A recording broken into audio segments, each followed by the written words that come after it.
let's have a chat about kettlebell swings and the ways they can go wrong or go right. I'm hoping this video will help you if you're getting started in your swinging career.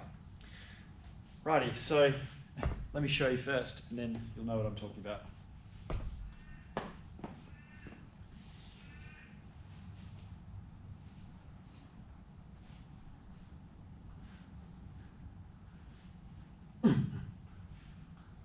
Okay, so to do the movement, initially this is our starting position. Okay, so thinking about getting my hips back, hands on the kettlebell, and see how my chest is up and my spine curves are pretty straight. And I'm looking ahead. I'm going to initiate the backswing.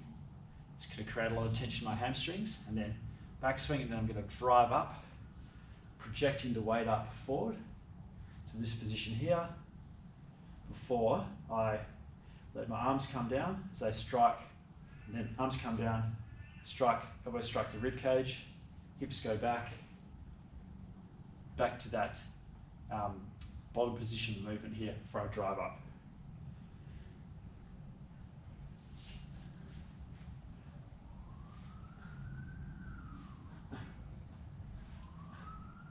Okay, so the things that can go wrong are, number one, people will let their upper back round and their arms project forward. And this can mean that the lever arm becomes very long, which can interfere with the timing of the movement. And also, because of the extra length of the lever arm, it puts more stress on your spine. Sometimes that stress is in excess of what you can handle. So this exercise does have a bit of a potential for injuring your low back if you don't do it sensibly and you're not accustomed to what's involved in doing it. So to avoid that technical error, what you need to do is imagine that you're maintaining some connection between your shoulder blades throughout the whole range of motion here, not letting the arms project forward. So think of yourself as being a bit like a Tyrannosaurus Rex, creating short arms, not letting them project out. Especially in this top position, it feels natural to let them come out, but just try to maintain some connection between the shoulder blades.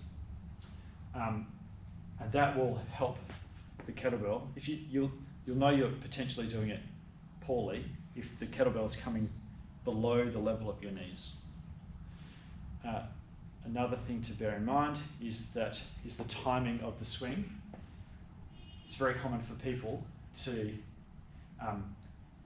when they get to this top position, on the way back down, they initiate the hip hinge too early while their arms are still in this position. And what ends up happening there is their hips go back and then the arms come through. And this kind of just means that the movement's done in a less than fluid and powerful way. And to correct that technical error, you're going to wait until your arms come down and make contact with your rib cage before you initiate your hinge. So you may even want to think about dividing up the movement to different zones. We go 1, 2, 3, 4, 1, 2, 3, 4. And then, so in order to have this exercise be quite a ballistic, powerful movement, which is what it's intended to be, you want to think about jumping through the ground. So it's actually quite powerful and explosive here. The hips start back and down, and they jump up and come forward. And this is in this position that's your opportunity to take a little bit of a rest. It's like power, float, recover, reload, create tension, release the tension. So jump, float, relax, wind up again, jump, float, relax.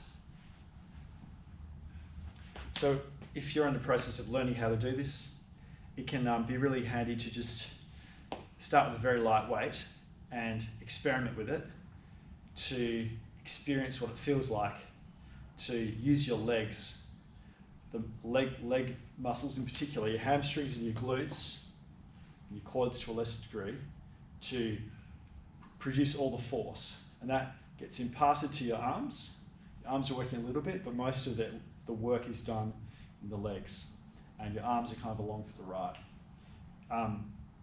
You may feel like when you get started, you're kind of muscling it with your arms.